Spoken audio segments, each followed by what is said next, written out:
based on an appraisal that was performed in May 2012, which derived a fee value for the property at $4,880,000 for the unentitled land.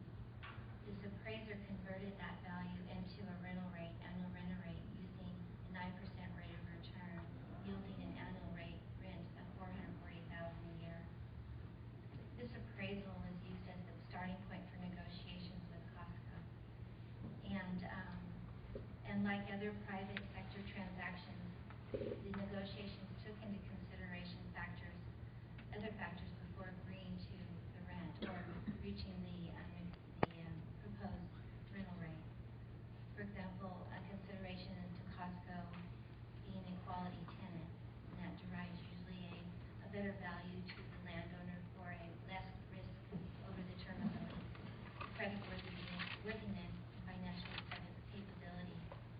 Whether or not the tenant is an anchor tenant is important as well, and that it will increase demand for the surrounding properties and actually increase the value for those surrounding properties, and then the values of the improvements that are being constructed. The current interest rate at the time, rent escalations, and other off-site improvements are also factored in.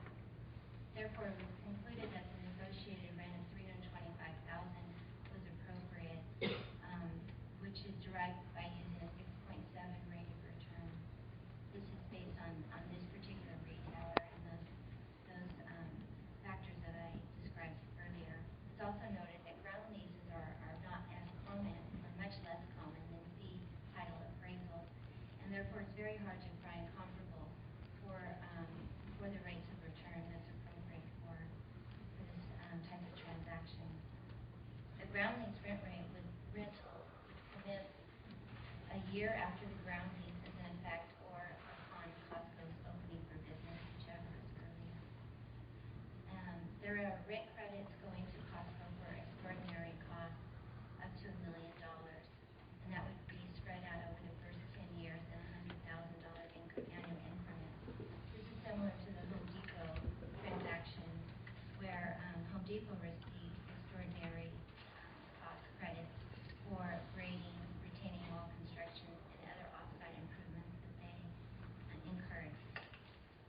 Costco's above and beyond development costs include removal and relocation of internal utilities, including the main water loop serving the government center, construction of infrastructure due to inadequate water pressure in order to meet fire flow requirements, encasing the NID canal, constructing retaining walls to address grade differentials, and construct roadway improvements.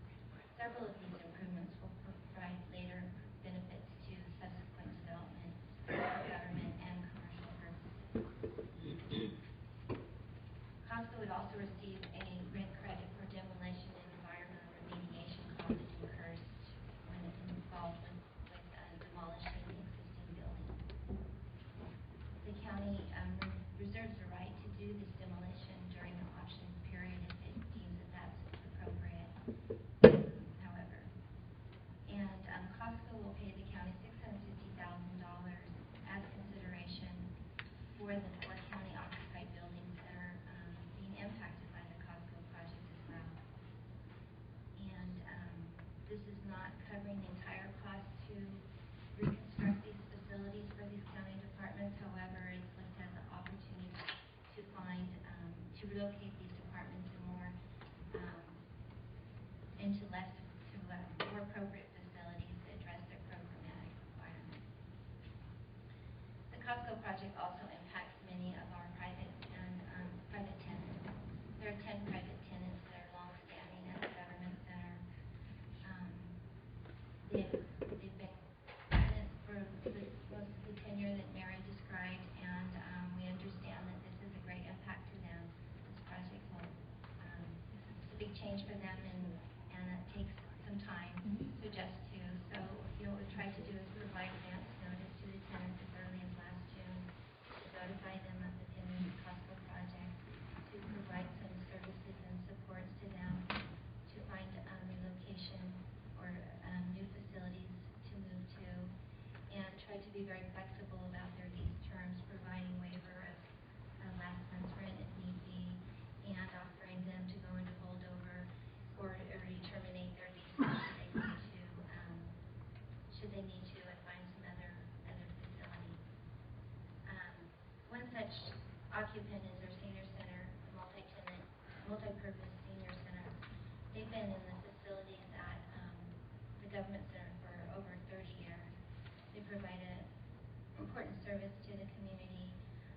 vulnerable population out of a very unique facility, which includes a hall and two of the former DeWitt barracks or hospital wings, I guess you could call it.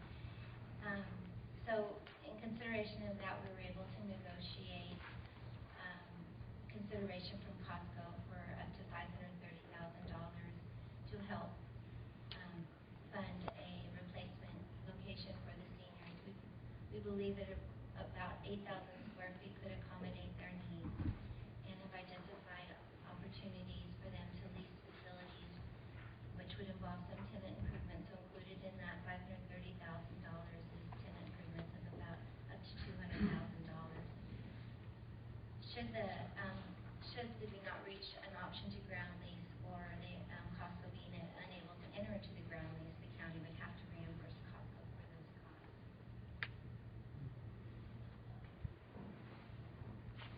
Some of our tenants intend to move as early as the summer or fall, and others are talking about relocating in December. There are still some that are waiting for more definitive information on timing, and we are committed to providing them updates as to the status of the Costco project and continue to work with them on what they need to assist in their relocation.